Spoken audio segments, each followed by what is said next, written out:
ادبستان کے سامعین سے گزارش ہے کہ وہ ہمارے چینل کو سبسکرائب کریں اور ساتھ موجود بیل آئیکن کو پریس کریں تاکہ آپ کو ہماری ہر ویڈیو بر وقت مل سکے۔ شکریہ۔ برقع خان، مصنف اسلم راہی۔ قسط نمبر 11۔ خریم بن مکروم اپنے یورت میں اکیلا بیٹھا ہوا تھا کہ یورت کے دروازے پر حسین اور خوبصورت بشار نمودار ہوئی اور شہد برساتی میٹھی اور ہلکی سی آواز میں کہنے لگی، کیا میں اندر آ سکتی ہوں؟ بشار کے یہ الفاظ سن کر خریم بن مکروم چونکا، اپنی جگہ پر اٹھ کھڑا ہوا، مسکرایا، پھر کہنے لگا، بشار، میری یورت میں آنے کے لیے تمہیں اجازت کی ضرورت نہیں۔ آؤ، تھوڑی دیر پہلے قریش کو تم لوگوں نے بلایا تھا، وہ تمہاری ہی طرف ہی گیا تھا، کیا وہ تمہارے ساتھ نہیں آیا؟ مسکراتے ہوئے بشار آگے بڑھی۔ جس نشست پر خریم بن مکروم بیٹھا ہوا تھا اسی نشست پر اس کے قریب جا کر بیٹھ گئی اور پھر کہنے لگی، قریش کو میں نے ہی بلوایا تھا، وہ اس وقت اپنی یورت میں کیوں بلایا تھا؟ اس موضوع پر تو میں آپ سے بعد میں بات کروں گی۔ یہاں تک کہتے کہتے بشار کو رک جانا پڑا، اس لیے کہ خریم اس کی بات کاٹتے ہوئے پھر بول پڑا، پہلے کسی اور موضوع پر گفتگو کرنی ہے۔ بشار منہ سے کچھ نہ بولی۔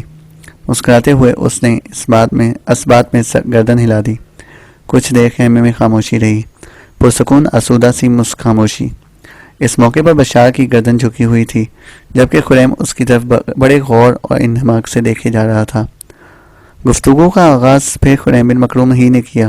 اب چپ کیوں ہو گئی ہو؟ بولو نا، جس موضوع پر گفتگو کرنی ہے کیا وہ چپ کا موضوع ہے؟ بشار نے گردن سیدھی کی اور مسکراتے ہوئے اس نے بڑے غور سے خریم بن مکروم کی طرف دیکھا اور پھر کہنے لگی، دراصل موضوع بڑا نازک ہے اور میں سوچتی ہوں کہ اس کی ابتدا کہاں سے کروں، کہیں آپ برا نہ مان جائیں۔ خریم بن مکروم مسکرا دیا اور کہنے لگا، تم جو کچھ کہنا چاہتی ہو بلا جھجک کہہ دو، میں تمہاری کسی بات کا برا نہیں مانوں گا۔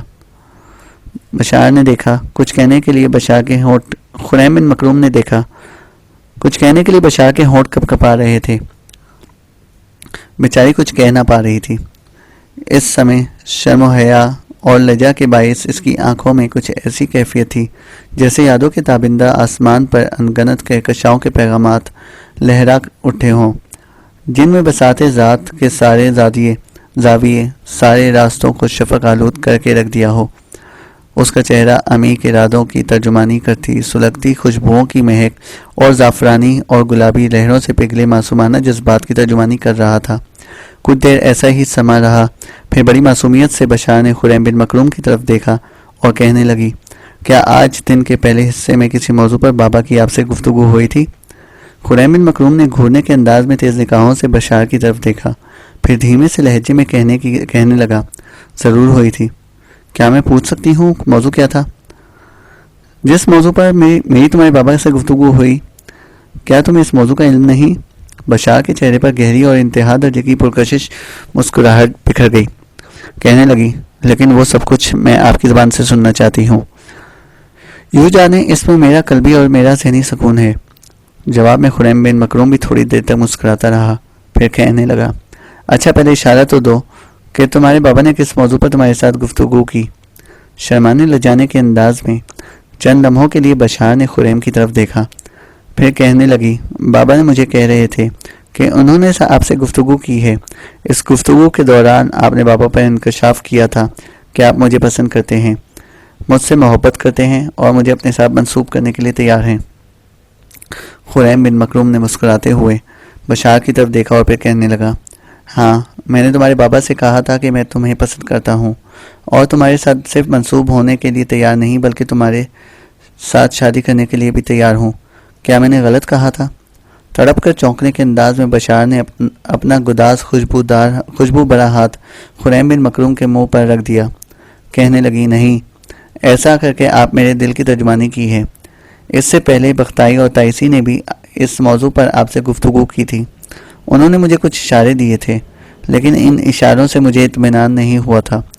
آج جو بابا نے مجھ سے پر انکشاف کیا ہے تب مجھے قلبی سکون اور آسودگی ہوئی ہے، اور میں آج آپ کا شکریہ ادا کرنے کے لیے آئی ہوں کہ یہاں تک کہتے کہتے بشار کو رک جانا پڑا، اس لیے کہ اس کی بات کاٹتے ہوئے خریم بن مکروم بول اٹھا تھا، بشار، تم غلط کہتی ہو، شکریہ تو مجھے تمہارا ادا کرنا چاہیے تھا، جو الفاظ تم نے ادا کیے ہیں ان سے میں اتفاق نہیں کرتا۔ میں تو ایک بڑا بے بس سا انسان ہوں، حسرتوں کے انبار اور زندگی کی محرومیوں میں زنگ کھائے لوہے اور دیمک لگی لکڑی کی طرح پڑا ہوا تھا۔ تم نے اپنی محبت سے نواز کر مجھے زمانے کی دھول اور عقوبت کے سمندر سے نکال کر باران رحمت کے سحاب میں لا کھڑا کیا ہے۔ دشت صحرا کی بے آب و گیا ویرانیوں اور تباہی کی مسافتوں سے نکال کر تم نے مجھے ساحلوں پر بکھری محبت کی سیپوں اور چاہت کے خوشبو بھرے مناظر کے اندر لا کر کھڑا کر دیا ہے۔ بشار، تم نے مجھے انمول خزانوں سی اپنی محبت دے کر میرے لیے اپنی چاہت کا دروازہ کھول کر اپنے جمال کی رعنائیوں کو میرے لیے مخصوص کر کے مجھے سرمدی ابدی خوشیاں دے دی ہیں۔ میری جھولی میرے دامن کو موسموں کی کروٹوں میں جنم لیتی تتلی اور جگنوؤں کی کہانیوں سے بھر دیا ہے۔ جب تک خریم بولتا رہا، مسکراتے ہوئے بشار اس کی طرف دیکھتی رہی۔ جب وہ خاموش ہوا تو بول اٹھی، میں آپ کے خیالات سے اتفاق نہیں کرتی۔ سب سے پہلے میں نے آپ سے محبت کی ابتدا کی تھی، اس وقت میری محبت یک طرفہ تھی، اور اس یک طرفہ محبت میں آپ کو حاصل کرنے کے لیے تلخیوں کے سورج تنہائیوں کی حدت میں بے کل نفس کی طرح دن اور راتیں گزر رہی تھیں۔ آپ نے مجھے اپنی محبت سے نواز کر میرے ذہن کی شاہراہوں کو استوار، میرے دل کی بستیوں کو آباد اور میرے جسم و جاں کے سارے روابط کو مضبوط اور مستحکم کر دیا ہے۔ شکریہ تو مجھے آپ کا ادا کرنا چاہیے کہ میں آپ کی محبت اور چاہت کو ترس رہی تھی، اس لیے کہ پہلے میں نے آپ سے محبت کی ابتدا کی تھی، اور میں دن رات یہ دعائیں مانگتی تھی کہ خداوند قدوس اگر دنیا میں مجھے کچھ عنایت کرنا ہے تو مجھے خریم بن مکروم کی محبت دے دے۔ میں یہ بھی دعا مانگا کرتی تھی کہ الہی اگر میں نے اپنی اس عمر میں کوئی نیکی کی ہے، کوئی ثواب کمایا ہے، تو اس نیکی اور ثواب کے صدقے میں خریم بن مکروم کے دل میں میرے لیے چاہت ڈال دے۔ اتنا کہنے کے بعد بشار تھوڑی دیر کے لیے خاموش ہوئی۔ اس کے بعد وہ دوبارہ خریم بن مکروم سے مخاطب ہو کے کہنے لگی، یہ تو ایک موضوع تھا جس پر میں آپ سے گفتگو کرنے آئی تھی۔ بس یوں جانے میں آپ کا شکریہ ادا کرنا چاہتی تھی کہ آپ نے مجھے اپنی محبت سے نوازا۔ اب میں سمجھتی ہوں کہ میں تھکا دینے والی مسافت طے کر کے اپنی منزل تک پہنچ چکی ہوں۔ اب میں آپ سے دوسرے موضوع پر بھی گفتگو کرنا چاہتی ہوں۔ خریم بن مکروم نے غور سے بشار کی طرف دیکھا، پھر کہنے لگا، کیسا موضوع؟ اپنے سرخ ہونٹوں پر بشار نے زبان پھیری، پھر کہنے لگی، دراصل میں اس موضوع پر گفتگو کرنے کے لیے مجھے تائسی کے ماں باپ نے روانہ کیا ہے، اور اس میں میرے ماں باپ کی بھی رضامندی شامل ہے۔ وہ چاہتے ہیں کہ جہاں آپ کی اور میری سگائی کر دی جائے، ہم دونوں کو ایک دوسرے سے منسوب کیا جائے، وہاں قریظ اور تائسی کو بھی ایک دوسرے سے منسوب کر دیا جائے، اس لیے کہ وہ اندر ہی اندر ایک دوسرے کو پسند کرتے ہیں۔ قریظ اب جوان ہو چکا ہے، جنگوں میں بھی آپ کے ساتھ حصہ لینے لگا ہے، اور یہاں تک کہنے کے بعد بشار کو رک جانا پڑا، اس لیے کہ مسکراتے ہوئے خریم بول اٹھا، بشار، اب تم میری زندگی، میرے جسم کا ایک حصہ ہو۔ تمہارا فیصلہ میرا فیصلہ، تمہارا دکھ میرا دکھ، تمہاری خوشی اب میری خوشی ہے۔ قریظ میرا بھائی ہے، میں اسے اپنی جان سے بھی زیادہ عزیز سمجھتا ہوں۔ تم جانتی ہو کہ ہمارے پیچھے کوئی نہیں ہے، ایک خالہ زاد بھائی ہے، عمیر بن نصر، اسے ہم اپنا خالہ زاد بھائی کم اور سگا بھائی زیادہ خیال کرتے ہیں، اور وہ بھی ہمیں سگے بھائیوں کی طرح چاہتا ہے۔ وہ اس وقت نہ جانے اپنے تجارتی قافلے کے ساتھ کہاں ہوگا، لہٰذا قریظ کے متعلق جو تم فیصلہ کرو گی وہ میرے لیے آخری ہوگا۔ میں اس موضوع پر کچھ نہیں کہوں گا، تم اس سلسلے میں خود قریظ سے بات کر لو۔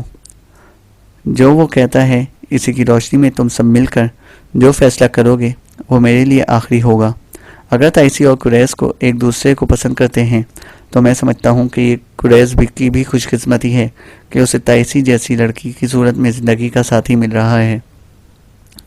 خریم بن مکروم جب خاموش ہوا تو بڑی ممنونیت سے اس کی طرف دیکھتے ہوئے بشار کہنے لگی، آپ نے جو الفاظ میرے لیے کہے ہیں انہیں میں زندگی بھر بھلا نہ سکوں گی، فراموش نہ کر سکوں گی۔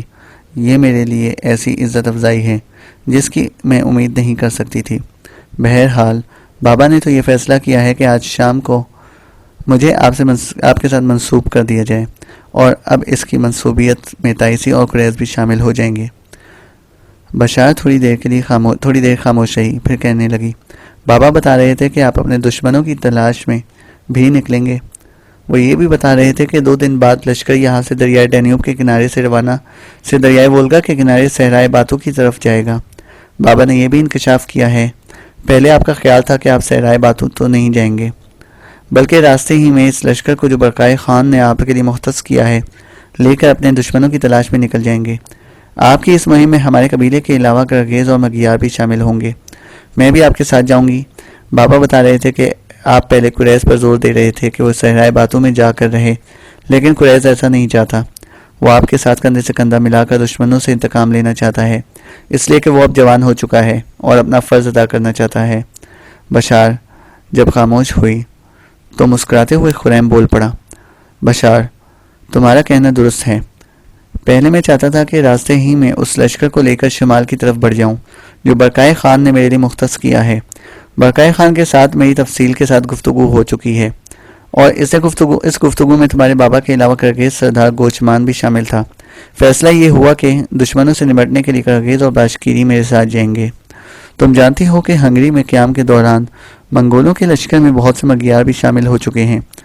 ان میں سے کچھ مسلمان ہیں اور کچھ غیر مسلم، اور جو غیر مسلم ہیں وہ بھی تیزی سے اسلام قبول کر چکے ہیں۔ انہیں خبر ہو چکی ہے کہ میں مگیار ہوں، وہ میرے دادا کو بھی جانتے ہیں، لہٰذا وہ عقیدت کی حد تک مجھے چاہنے لگے ہیں۔ دشمن سے انتقام لینے کے لیے اب وہ سب مگیار بھی اس مہم میں میرے ساتھ شامل ہونا چاہتے ہیں۔ بشار میں تم پر یہ بھی انکشاف کروں، جو مگیار منگولوں کے لشکر میں شامل ہوئے ہیں تم جانتی ہو وہ مختلف خانہ بدوش قبیلوں سے تعلق رکھتے ہیں۔ ان کا کوئی سردار اور رہبر نہیں تھا، لہٰذا انہوں نے متفقہ طور پر آپس میں صلاح مشورہ کرنے کے بعد مجھے اپنا سردار تسلیم کر لیا ہے، اور مجھے مگیاروں کے اس فیصلے پر فخر ہے۔ میں ان پر ثابت کروں گا کہ میں ان کی بہتری اور فلاح کے لیے بہت کچھ کروں گا۔ بشار اٹھ کر اپنی جگہ پر کھڑی ہو گئی، ہاتھ بڑھا کر خریم بن مکروم کا ہاتھ اپنے ہاتھ میں لیا، پھر اسے اٹھاتے ہوئے کہنے لگی، اب آپ اٹھیں، میرے ساتھ چلیں، کھانا سب مل کر ہمارے یورت میں کھائیں گے اور شام تک آپ قیام بھی وہیں کریں گے۔ خریم بن مکروم چپ چاپ اٹھ کھڑا ہوا اور بشار کے ساتھ ہو لیا۔ اسی شام خریم بن مکروم اور قریش بن مکروم اور تائسی کو ایک دوسرے کے ساتھ منسوب کر دیا گیا۔ 2 دن بعد منگولوں کے لشکر نے دریائے ڈینیوب سے دریائے وولگا کی طرف کوچ کیا تھا۔ منگولوں کے خان اوغدائی خان کے بیٹے اوغدائی خان کے مرنے کی بنا پر منگولوں نے یورپ چھوڑنے کا فیصلہ کیا، اور یہ یورپ والوں کی خوش قسمتی تھی کہ منگول واپس جا رہے تھے، ورنہ فتوحات کا جو ریلا انہوں نے شروع کر رکھا تھا اس کے تحت مزید چند ہفتوں تک وہ پورے یورپ کو کھنگال کر رکھ دیتے۔ واپس جاتے ہوئے منگول سارے مویشیوں کو مشرق کی طرف ہنکائے لے جا رہے تھے۔ یورپ کے وہ علاقے جو ان کی آمد سے پہلے آباد تھے اور جہاں جہاں انہوں نے قیام کیا اب وہ ویرانہ ہو گئے تھے۔ منگولوں کے ان حملوں کا مشرقی یورپ کی نشو و نما پر بڑا فیصلہ کن اثر پڑا۔ منگولوں نے مغربی سلافوں اور ہنگریوں کا قلعہ کما کر دیا۔ ہنگری کے اطراف کے علاقوں کی نصف آبادی کو منگولوں نے قتل کر دیا، اور جن گرمیوں میں وہ قتل عام کر رہے تھے ان گرمیوں میں چونکہ فصل نہیں بوئی گئی تھی، لہٰذا جو لوگ قتل عام سے بچ گئے وہ قحط اور موسمی بخار کا شکار ہو گئے۔ اس کے برعکس بوہیمیا کے مغرب میں جرمنوں کو مقابلتاً کم نقصان کرنا پڑا تھا، اور جرمنی کے جن علاقوں کو منگولوں نے نقصان پہنچایا وہاں سے ہجرت کرنے والے سائلیشیا میں جا کے آباد ہو گئے۔ جرمن نسل کے وہ لوگ جو آسٹریا میں آباد تھے وہ بآسانی ہنگری کے علاقوں میں اپنا تسلط قائم کرنے لگے، جن کی وجہ سے یہاں کی نسل مخلوط ہوئی۔ یورپ میں بھی منگولوں کی وجہ سے کچھ ایشیائی قبیلے جا کے آباد ہو گئے۔ ان میں بلغاری، قپچاک یا تو بلکان میں جا کے آباد ہو گئے، یا ان میں سے کچھ نے اپنے مستقبل کو مستقل طور پر منگولوں کے ساتھ وابستہ کر لیا، اور وہ باتوں کے ساتھ صحرائے باتوں کے آس پاس جا کر آباد ہو گئے۔ اقوام میں یہ تلاطم برپا کر کے منگولوں نے یورپ کے اس حصے کا نسلی نقشہ بدل دیا، اور یہ نسلی اخلاط سے نہیں بلکہ ایسا اقوام کی قتل عام سے کیا گیا۔ وہ مفتوح علاقوں سے لوٹ کا مال گھسیٹ کر مشرق کی طرف چل دیے، اور حیرت کی بات یہ کہ یورپ سے کوچ کرتے وقت کسی کو انہوں نے اپنا جانشین مقرر نہیں کیا۔ جو عورتیں وہ اپنے ساتھ مشرق کی طرف لے گئے ان کے بچے ان کے آبائی دشت ہی میں بڑے ہونا شروع ہوئے۔ بہرحال منگولوں نے یورپ کو چھوڑا اور اپنی نئی سرحد انہوں نے بلکان اور کارپیتھیا کے پہاڑوں کے کناروں کی چراگاہوں میں مقرر کی۔ اپنے بھاری بھرکم چھکڑوں سمیت وہ بڑی تیزی سے حرکت میں آتے ہوئے مشرق کی طرف غائب ہو گئے۔ پورا منگول لشکر دریائے وولگا کے کنارے پہنچنے کے بعد باتو کے شہر صحرائے باتو کے قریب رک گیا۔ باتو اور برقائے دونوں بھائیوں کو سوبودائی کے ساتھ اپنے آبائی دشت میں لے جانا چاہتا تھا، اس لیے کہ یہ دونوں بڑے تھے۔ منگولوں کا خاقان اوغدائی خان مر چکا تھا، اب نئے خاقان کا انتخاب کیا جانا تھا اور اس انتخاب کی مجلس میں دونوں بھائیوں کا شریک ہونا لازمی تھا، لیکن باتو اور برقائے نے اپنے آبائی دشت کی طرف جانے سے انکار کر دیا۔ چنگیز خان کے بیٹے چونکہ باتو اور برقائے خان کے باپ جو چیز سے نفرت کرتے تھے اسے پسند نہیں کرتے تھے، اس لیے کہ چنگیز خان کی بیوی اغوا ہو گئی تھی اور اغوا کے دوران ہی جوچی پیدا ہوا تھا، لہٰذا منگول یہ خیال کرتے تھے کہ باتو اور برقائے خان کا باپ جوچی چنگیز خان کی اولاد نہ تھا، لہٰذا اپنے آبائی دشت سے برقائی اور باتو دور ہی رہنا پسند کرتے تھے۔ وہ ایک طرح سے سرائے باتو میں جلاوطنی کی زندگی بسر کر رہے تھے، اب وہاں ان کے خیموں کے زرعی گنبد دور سے دیکھے جا سکتے تھے۔ بہرحال باتو اور برقائے دونوں بھائیوں نے آبائی دشت جانے سے انکار کر دیا، وہ مغرب کے ان علاقوں میں خوش تھے۔ پھر سب سے بڑھ کر برقائے اور باتو کی سلطنت ایسے علاقوں میں تھی جو علاقہ خانہ بدوشوں کے لیے بڑا موزوں تھا۔ اس بنا پر دونوں بھائیوں نے سوبودائی کے ساتھ اپنے آبائی دشت میں جانے سے انکار کر دیا۔ یہ جواب سن کر سوبودائی دوسرے سالاروں کے ساتھ صحرائے گوبی کی طرف کوچ کر گیا، جبکہ باتو اور برقائے دونوں اپنے شہر صحرائے باتو ہی میں ٹھہر گئے۔ خریم بن مکرم اور قریظ بن مکرم دونوں بھائیوں نے بھی چند ماہ تک صحرائے باتو میں قیام کر کے آرام کیا، پھر برقائے خان سے مشورہ کرنے کے بعد انہوں نے اس لشکر کو ساتھ لیا جسے برقائے خان نے ان کے لیے مختص کر دیا تھا۔ اس کے بعد وہ اپنی نسل کے قاتلوں سے انتقام لینے کے لیے صحرائے باتو سے کوچ کرتے ہوئے دریائے وولگا کے کنارے شمال کی طرف کوچ کر گئے۔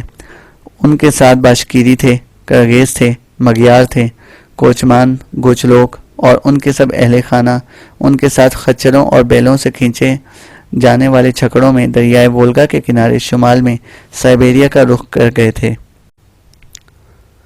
چنگیز خان کے بیٹے اوغدائی خان کے مرنے کے بعد اس کے بڑے بیٹے کویوک کو منگولوں نے اپنا خاقان بنا لیا۔ کویوک کی صحت فطری طور پر ضعیف تھی اور وہ اکثر علیل رہتا تھا، اس کے باوجود وہ صبح سے شام تک شراب کے ساغروں اور پری رخ گل انداموں سے شغل کرتا رہتا تھا۔ اس بنا پر اس کی صحت گرتی گئی، علالت بڑھتی گئی، لیکن وہ اپنی عیاشی سے باز نہ آیا۔ کہتے ہیں دن کو اسے مالی خورلیہ ہونا شروع ہوا تو کسی سے بات نہ کرتا، تاہم وہ کوشش کرتا کہ خوب فیاضی سے کام لے کر لوگوں میں مشہور ہو جائے، لہٰذا فیاضی میں سب سے بازی لے جانے کی کوشش کرتا۔ اس کی تمنا تھی کہ اسے اپنے والد سے بھی زیادہ شہرت ملے۔ شہرت حاصل کرنے کے لیے اس نے 500 چھکڑے خزانے کے تقسیم کیے۔ اس نے حکم نافذ کیا کہ میرے باپ اوغدائی نے جو باتیں کہیں انہیں قانون کا درجہ سمجھا جائے۔ یہ شخص مسلمانوں کے سخت خلاف تھا۔ اوغدائی کے دور میں عبد الرحمن نام کا جو وزیر تھا، کویوک نے سب سے پہلے اسے قتل کروا دیا۔ اس کے بعد اس کی ماں کی ایک کنیز تھی، نام اس کا فاطمہ تھا، وہ بھی مسلمان تھی۔ کویوک نے اسے بھی ذلیل و خوار کر کے ہلاک کروا دیا۔ کویوک کے ان سارے کاموں کو منگو خان اور اس کی ماں سیور قطعی نفرت اور بے بیزاری کی نگاہ سے دیکھ رہے تھے۔ سیور قطعی خود ایک ترک سردار کی بیٹی تھی، مسلمانوں کے اندر رہ چکی تھی، لہٰذا اسے کویوک کا رویہ ہرگز پسند نہ تھا۔ اس کی طرح اس کا بیٹا منگو بھی کویوک سے نفرت کرنے لگا تھا۔ کویوک نے خاقان بننے کے بعد جو سب سے بری حرکت کی وہ یہ کہ وہ منگو کی ماں سے سیور قطعی کو چاہنے لگا تھا۔ سیور قطعی گو چنگیز خان کے بیٹے تولائی کی بیوہ تھی، 4 جوان بچوں کی ماں تھی جن کی شادیاں ہو چکی تھیں، اس کے باوجود اتنی عمر کی نہ تھی، انتہائی خوبصورت تھی، لہٰذا جاذب نظر دکھائی دیتی تھی۔ اس کے علاوہ وہ نت نئے کپڑے پہنتی، حیا کی وجہ سے اور زیادہ خوبصورت اور حسین لگتی۔ اسی بنا پر کویوک نے اسے شادی کا پیغام بھیجا اور کویوک کے اس پیغام کو سیور قطعی نے انتہائی حقارت سے رد کر دیا۔ اس واقعے کی وجہ سے منگو خان اور اس کی ماں سیور قطعی کویوک سے اور زیادہ بیزاری اور نفرت کرنے لگے تھے۔ کویوک چونکہ باتو خان کو پسند نہیں کرتا تھا، یورپ کی مہموں میں اس کی باتو سے تکرار بھی ہوئی تھی، جھگڑا بھی ہوا تھا۔ باتو نے اس کی شکایت اس کے باپ اوغدائی سے کی تھی، جس کی بنا پر اوغدائی نے نفرت اور بیزاری کا اظہار کرتے ہوئے کویوک کو یورپ کی مہم سے واپس بلا لیا تھا۔ اب کویوک باتو سے انتقام لینے پر تل گیا تھا۔ وہ اپنے ہم نشینوں اور ساتھیوں سے کہتا کہ باتو نے ہم سے بغاوت کی ہے۔ باتو نے چنگیز خان کے احکامات کی پیروی نہیں کی اور منگولوں کی مقدس کتاب یاسا کے خلاف بھی بغاوت کی ہے۔ وہ لوگوں سے کہتا پھرتا کہ جب مجھے خاقان بنانے کے لیے کرولتائی اور مجلس منعقد کی گئی۔ کرولتائی اور مجلس میں باتو کو حاضر ہونا چاہیے تھا، چونکہ وہ مجھے ناپسند کرتا ہے، مجھ سے نفرت کرتا ہے، اس بنا پر وہ اس کرولتائی میں نہیں آیا، اور چونکہ کرولتائی اور مجلس میں نہ آ کر اسے منگولوں کے رویوں سے بغاوت کی ہے، لہٰذا اسے اس بغاوت کی سزا ضرور ملنی چاہیے۔ اپنے ان سارے ارادوں کے پس منظر میں کویوک نے تیز رفتار قاصد باتو کی طرف بھجوائے اور اسے حکم دیا کہ وہ فوراً آبائی دشت میں حاضر ہو۔ باتو نے جواب بھیجا، میری ٹانگ میں درد ہے، لہٰذا میں نہیں آ سکتا۔ کویوک نے اس جواب کو ناپسند کیا، لہٰذا اس نے باتو کو سبق سکھانے کے لیے اس کے خلاف الغار کرنے کا فیصلہ کیا۔ اس نے ایک بہت بڑا لشکر تیار کیا اور باتو کی طرف کوچ کیا۔ منگو کی ماں سیورکا تھی، چونکہ کویوک کو پسند نہیں کرتی تھی، اس سے نفرت کرتی تھی۔ وہ خود چاہتی تھی کہ کویوک کی جگہ اس کے بیٹے منگو خان کو منگولوں کا خاقان بنایا جائے، اور وہ دل سے یہ خواہش رکھتی تھی کہ اس کا بیٹا منگو خاقان بنے۔ باتو بھی منگو خان کے حق میں تھا، لہٰذا جس وقت کویوک نے باتو خان سے جنگ کرنے کے لیے اپنے لشکر کے ساتھ مغرب کی طرف کوچ کیا تو اس سے پہلے ہی منگو اور اس کی ماں نے تیز رفتار قاصد باتو کی طرف بھجوائے اور اسے کویوک کے ارادے سے آگاہ کر دیا۔ یہ اطلاع ملتے ہی باتو اور برکائے خان نے تیز رفتار قاصد دریائے وولگا کے کنارے شمال کی طرف بھجوائے اور خریم بن مکروم اور اس کے ساتھ کام کرنے والے سارے لشکر کو جمع کر لیا تاکہ متحد ہو کر کویوک کا مقابلہ کیا جائے۔ اس طرح خریم بن مکروم اپنا لشکر واپس دریائے وولگا کے کنارے سرائے باتو میں پہنچ گیا۔ منگولوں کے پرانے اور جانثار سپہ سالار سوبودائی کو کویوک کا یہ فیصلہ پسند نہ آیا۔ اس نے تہیہ کر لیا کہ وہ باتو کے خلاف کسی بھی صورت میں جنگ میں حصہ نہیں لے گا، لہٰذا جس وقت کویوک اپنے لشکر کے ساتھ روانہ ہوا تو اس نے بہانہ بنایا کہ وہ بوڑھا ہو چکا ہے، جنگوں میں حصہ نہیں لے سکتا۔ سارے منگول چونکہ سوبودائی کی عزت کرتے تھے کہ وہ چنگیز خان کا ساتھی رہا تھا، لہٰذا باتو نے اس کے خلاف کوئی کارروائی نہ کی، خاموش رہا۔ اس کی خاموشی سے فائدہ اٹھاتے ہوئے سوبودائی نے اپنے چند ساتھیوں اور جانثاروں کے ساتھ دریائے تولا کے کنارے جو چراگاہیں تھیں وہاں جا کے خیموں میں زندگی بسر کرنے لگا۔ یہاں اس نے اپنے عہدے کے نشان اتار دیے اور چراگاہوں میں وہ اپنے ذاتی گلوں کی نگرانی کرنے لگا۔ دوسری جانب باتو خان، برکائے خان اور خریم بن مکروم اپنے لشکر کو لے کر سرائے باتو سے روانہ ہوئے۔ دریائے ایمیل کے کنارے آ کر انہوں نے پڑاؤ کر لیا۔ دراصل انہوں نے فیصلہ کر لیا تھا کہ وہ اپنے شہر سرائے باتو سے دور دریائے ایمیل کے کنارے ہی کویوک سے جنگ کی جائے۔ ساتھ ہی باتو خان اور برکائے خان نے تیز رفتار ہکارے مشرق کی طرف روانہ کیے تاکہ وہ کویوک کی نقل و حرکت سے آگاہ کرتے رہیں۔ دوسری جانب کویوک لدے ہوئے اونٹوں کے قافلے کے ساتھ شمالی شاہراہ پر سفر کر رہا تھا۔ اس کے پیچھے اونٹوں کی لمبی قطاریں تھیں۔ ویرانوں اور صحراؤں میں چلنے والی آندھی سے بچنے کے لیے اونٹوں کے منہ پر ڈھانٹے باندھے دیے گئے تھے، اس لیے کہ کویوک اس وقت صحرائے گوبی سے گزر رہا تھا اور صحرائے گوبی میں ریت کے اڑتے اور گرتے ہوئے ٹیلوں پر سنسناتی ہوئی ہوائیں موت کا پیغام دیتی تھیں۔ صحرائے گوبی کو پار کرنے کے بعد کویوک اپنے لشکر کے ساتھ کوہستان الکائی کی شجر پوش چوٹیوں کا چکر کاٹتا ہوا آگے بڑھا۔ صحرائے گوبی اور کوہستان الکائی سے گزرنے کے بعد کویوک کو بہت سے کوہستانی دروں سے گزرنے کے بعد کہیں جا کے دریائے ایمیل کے کنارے پہنچنا تھا، جہاں باتو اور برکائے دونوں بھائی بڑی بے چینی سے اس سے ٹکرانے کے منتظر تھے۔ باتو اور برکائے اپنے لشکر کے ساتھ دریائے ایمیل کے کنارے ہی پڑاؤ کیے ہوئے تھے کہ مشرق کی طرف سے کچھ تیز رفتار قاصد نمودار ہوئے۔ وہ اپنے منہ اور جسموں کو اچھی طرح کپڑوں سے ڈھانپے ہوئے تھے۔ جب یہ قاصد باتو اور برکائے کے لشکر میں پہنچے تو دونوں بھائیوں نے ان کا بہترین استقبال کیا۔ آنے والے قاصدوں نے باتو اور برکائے کو خبر دی کہ نیا خاقان کویوک اپنے لشکر کے ساتھ دونوں بھائیوں پر حملہ آور ہونے کے لیے بڑی تیزی سے مغرب کی طرف سفر کر رہا تھا کہ وہ راستے میں ہی مر گیا۔ یہ خبر سن کر باتو، برکائے اور ان کے سارے سالار بڑے خوش ہوئے، لہٰذا وہ دریائے ایمیل کے کنارے سے واپس اپنے شہر سرائے باتو کی طرف چلے گئے۔ دوسری جانب کویوک کے مرنے کے بعد اس کے لشکر میں سراسیمگی سی پھیل گئی۔ لشکر میں کویوک کی بیوی کے علاوہ اس کی ماں بھی شامل تھی۔ منگو خود اور اس کی ماں اور اس کے بھائی بھی لشکر میں شامل تھے۔ جب کویوک مر گیا تو منگول عورتوں نے کویوک کی موت کو چھپانا چاہا، اس لیے کہ وہ اپنے آبائی دشت سے دور تھے اور دشت میں جاتے ہی وہ کویوک کی موت کی تشہیر کرنا چاہتے تھے۔ اس موقع پر اوغدائی کی بیوہ اور کویوک کی ماں توراکینا نے تیز رفتار قاصد باتو کی طرف بھجوائے اور اسے یہ پیغام بھیجا کہ کویوک مر چکا ہے، لہذا اس کی بیوی اوغول اب منگولوں پر حکمرانی کرے گی، لہذا اس سلسلے میں باتو کا مشورہ اور منظوری لازمی ہے، اس لیے کہ چنگیز خان کے پوتوں میں وہ سب سے بڑا ہے۔ ان قاصدوں کے جواب میں باتو خان نے بڑی بے توجہی سے کہلا بھیجا کہ اس کے گھوڑے جھیل کے کنارے آرام کر رہے ہیں، اور ساتھ یہ بھی کہا بھیج دیا کہ میری ٹانگ میں درد ہے، لہٰذا میں سواری نہیں کر سکتا، اس لیے میں تم لوگوں کے پاس نہیں آ سکتا۔ منگول عجیب سی کشمکش میں مبتلا تھے۔ سارا لشکر اس صحرائے گوبی سے تھوڑی دور کوہستانی سلسلوں میں لے کر بیٹھے ہوئے تھے۔ دوسری جانب باتو خان اور برقائے دریائے ایمیل کے کنارے سے سرائے باتو جا چکے تھے۔ منگو کی ماں بڑی دانشمند عورت تھی، اس نے اس موقع سے فائدہ اٹھانا چاہا۔ اس نے منگو اور اس کے چھوٹے بھائی قبلائے خان کو فوراً باتو کی طرف بھجوایا تاکہ باتو کی ٹانگ میں درد ہے اس کی بیمار پرسی بھی کریں۔ ساتھ ہی اس نے باتو کو یہ بھی پیغام بھجوایا کہ کویوک کے مرنے کے بعد اب اس کے بڑے بیٹے منگو کو منگولوں کا خاقان ہونا چاہیے۔ منگو خان اور قبلائے خان جب دونوں بھائی سرائے باتو میں باتو خان کے پاس پہنچے تو باتو نے ان کا استقبال کیا اور انہیں یقین دلایا کہ منگولوں کا آئندہ خاقان منگو خان ہی ہوگا۔ صحرائے گوبی کے نزدیک لشکر میں ابھی تک افراتفری تھی۔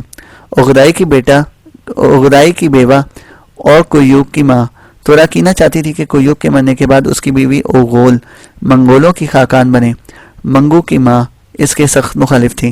توراکینا نے اپنے حقوق کے ثبوت میں قبائلی قوانین پیش کیے اور بڑے بوڑھے منگولوں نے بھی اس کی بات کی تردید کی کہ اوغول ہی کویوک کے بعد منگولوں کی خاقان بنے، حالانکہ باتو منگو کے حق میں فیصلہ دے چکا تھا۔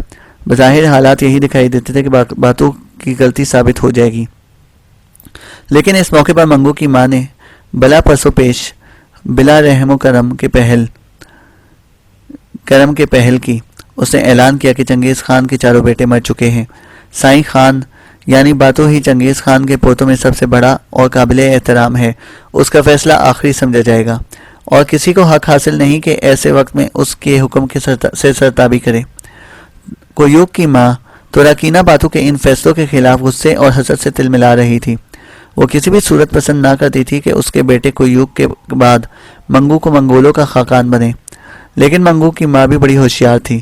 وہ جانتی تھی کہ باتو اور اس کے لشکری اس کے ساتھ ہیں، اور وہ لشکر جو کویوک کے ساتھ صحرائے گوبی کے نزدیک کوہستانوں کے سلسلوں کے اندر آ کر ٹھہرا ہوا تھا، اس میں سے بھی کافی بڑا حصہ اس کے ساتھ ہے۔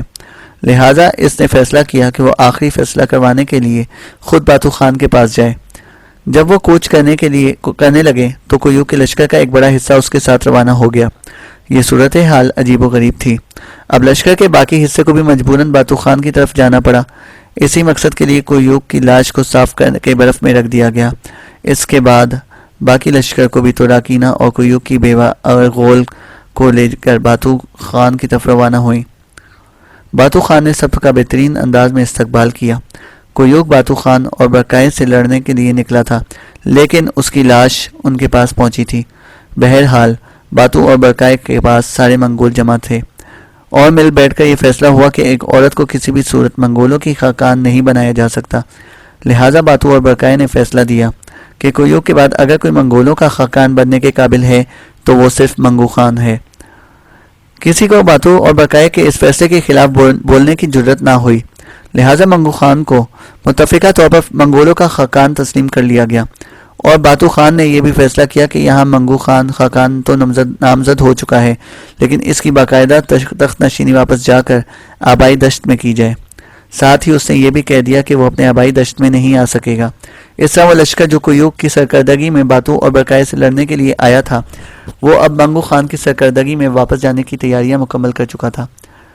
کوچ سے پہلے منگو، قبلائے اور ان کی ماں تینوں اس جگہ آئے جہاں باتو، برقائے، خریم بن مکروم، قریظ، برقائے خان کا دستِ راست تورائی خان، باتو خان کا دستِ راست ارغون خان، گوچلو کوچمان، کشلی خان اور بہت سے دیگر منگول سالار کھڑے ہوئے تھے۔ منگو کی ماں نے بڑی عاجزی اور انکساری سے سب سے پہلے اس رخصت کے موقع پر باتو اور برقائے خان کا شکریہ ادا کیا کہ انہوں نے اس کے بیٹے منگو خان کو خاقان بنانے میں اس کی مدد کی۔ اس کے بعد آگے بڑھتی ہوئی خریم بن مکروم کے پاس ٹھہری اور بڑے غور سے اس کی طرف دیکھتے ہوئے کہنے لگی، میرا بیٹا منگو تمہاری بہت تعریف کر رہا تھا، اس لیے کہ تم یورپ کی مہم میں اس کے ساتھ تھے۔ یہاں قیام کے دوران میں نے دیکھا تم نے میرے بیٹے منگو کو خاقان بنانے میں بہت بھاگ دوڑ کی ہے، باتوں کے احکامات کے مطابق کام کرتے رہے۔ تمہارا بھائی بھی تمہارے ساتھ شامل تھا۔ میں تم دونوں کی بھی اس سلسلے میں انتہا درجے کی شکر گزار ہوں۔ کبھی تمہیں موقع ملے تو منگولوں کے آبائی دشت میں آنا، میں تم دونوں کی بہترین ضیافت کروں گی۔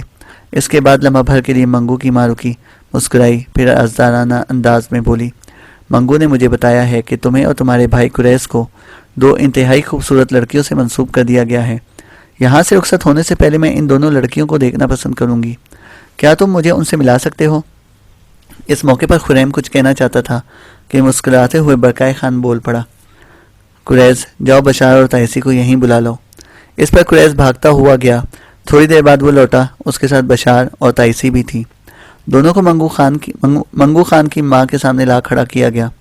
وہ دونوں کو باری باری گلے لگا کر ملی، پھر کہنے لگی، میں تم دونوں کو خریم بن مکروم اور قریش بن مکروم سے منسوب ہونے پر مبارکباد دیتی ہوں۔ پھر اس نے عجیب سے انداز میں اپنے بیٹے کی طرف دیکھا۔ منگو شاید اپنی ماں کے انداز کو سمجھ گیا۔ اس نے اپنی کمر سے بندھی ہوئی ایک بڑی خرجین ماں کی طرف بڑھا دی۔ اس کی ماں نے وہ خرجین کھولی، اس کے اندر کیا تھا اس کا جائزہ لیا، پھر وہ خرجین ان کی طرف بڑھائی اور کہنے لگی، گو تم تائسی سے عمر میں بڑی نہیں ہو لیکن رشتے میں بڑی ہو، یہ میری طرف سے تم دونوں کے لیے تحفہ ہے۔ اس میں انتہا درجے کے قیمتی جواہرات جڑے زیورات ہیں۔ جب تم دونوں کی شادی ہوئی ہو تو یہ زیور بانٹ کر آدھے آدھے پہن لینا۔ منگو کی ماں کے ان الفاظ پر سب خوش ہو گئے۔ اس موقع پر منگو خان سب سے گلے ملتا ہوا خریم کے پاس آیا، دونوں بھائیوں سے بھی گلے ملا، پھر بڑی خوش طبعی کا مظاہرہ کرتے ہوئے وہ خریم بن مکروم کو مخاطب کرتے ہوئے کہنے لگا، میرا تو ارادہ تھا کہ یہاں قیام کے دوران تمہاری اور قریش دونوں بھائیوں کی شادی کا اہتمام ہوتا اور ہم سب اس شادی میں شرکت کرتے، لیکن میرے محترم بھائی باتو اور برکائے خان کا کہنا ہے کہ تم دونوں بھائیوں نے اس وقت تک شادی نہ کرنے کا عزم کر رکھا ہے جب تک تم دونوں اپنے دشمنوں سے انتقام نہیں لے لیتے۔ بہرحال میری جاودانی آسمان سے دعا ہے کہ تم دونوں بھائی اپنے مقصد میں کامیاب ہو۔ اس کے بعد منگو دوسرے جاننے والوں سے ملا، پھر وہ لشکر جسے کویوک لے کر آیا تھا کہ باتو اور برکائے پر حملہ آور ہو، اسے منگو اور اس کی ماں لے کر منگولوں کے آبائی دشت کی طرف روانہ ہو گئیں۔ خریم بن مکروم اور قریش نے چند روز سرائے باتوں میں قیام کیا، اپنے لیے رسد اور ضروریات کا دوسرا سامان اکٹھا کرتے رہے۔ جس روز انہوں نے کوچ کرنا تھا اس سے ایک روز پہلے جب دونوں بھائی اپنے یورت میں بیٹھے ہوئے تھے کہ ایک باشکری مسلح جوان یورت کے سامنے نمودار ہوا اور دونوں بھائیوں کو مخاطب کر کے کہنے لگا، آپ دونوں بھائیوں کو کوچمان نے بلایا ہے۔ اس پر خریم اور قریش دونوں بھائی اٹھ کھڑے ہوئے۔ جب وہ کوچمان کے یورت میں گئے تو انہوں نے دیکھا کہ وہاں کوچمان کے علاوہ گوچلوک، بشار، تائسی اور دونوں کی مائیں بیٹھی ہوئی تھیں۔ جب دونوں یورت میں داخل ہوئے تو سب نے مل کر بے پناہ خوشی کا اظہار کرتے ہوئے ان کا استقبال کیا۔ دونوں آگے بڑھ کر اس جگہ جا بیٹھے جہاں کوچمان اور گوچلوک بیٹھے ہوئے تھے۔ پھر کوچمان نے خریم بن مکروم کی طرف دیکھتے ہوئے کہنا شروع کیا، خریم میرے بیٹے، چاہیے تو یہ تھا کہ ہم خود چل کر تمہاری یورت میں آتے، لیکن بشار اور تائسی کی ایک خواہش تھی کہ آپ دونوں یہاں آئیں، اس لیے کہ کل ہم نے کوچ کرنا ہے۔ وہ چاہتی تھی کہ آج شام کا کھانا یہاں یورت میں اکٹھے کھایا جائے۔ دوسرے ان دونوں نے تم دونوں بھائیوں کے لیے کچھ سامان بنا رکھا ہے اور تم دونوں کے حوالے کرنا چاہتی ہیں۔ اس موقع پر عجیب سے انداز میں گوچلوک نے اپنی بیٹی بشار اور تائسی کی طرف دیکھا۔ اس پر وہ دونوں اپنی جگہ سے اٹھی، چھکڑا نما یورت کے پچھلے حصے میں جو پردہ لگا ہوا تھا پردہ اٹھا کر پچھلی سمت میں چلی گئیں۔ تھوڑی دیر بعد وہ پھر آئیں۔ بشار کے ہاتھ میں کپڑے تھے جبکہ تائسی اس کے ساتھ مسکراتی ہوئی نکلی تھی۔ بشار اور تائسی ان دونوں کے سامنے آ کر بیٹھ گئیں۔ پھر کپڑوں کے چند جوڑے بشار نے پہلے خریم کی گود میں رکھے، اس کے بعد ویسے ہی کپڑے اس نے قریش کی گود میں رکھے۔ اس کے بعد مسکراتے ہوئے کہنے لگی، یہ آپ دونوں بھائیوں کے لیے میں نے اور تائسی نے تیار کیے ہیں۔ بشار مزید کچھ کہنا چاہتی تھی کہ اس کی بات کاٹتے ہوئے خریم بول پڑا، بشار یہ غلط بات ہے، پچھلی بار جب ہم یورپ سے لوٹ کر یہاں آئے تھے اور اپنی مہم کی طرف کوچ کرنے والے تھے تو اس سے پہلے بھی تم نے اور تائسی نے ہم دونوں بھائیوں کے لیے کپڑے بنائے تھے۔ بشار نے خریم بن مکروم کو اپنی بات مکمل نہ کرنے دی، بیچ میں بول اٹھی، اس واقعے کو کئی ماہ گزر گئے ہیں۔ آپ جانتے ہیں کہ یورپ سے آنے کے بعد ہی میں نے اور تائسی نے آپ دونوں کو کپڑے بنا کر دیے تھے۔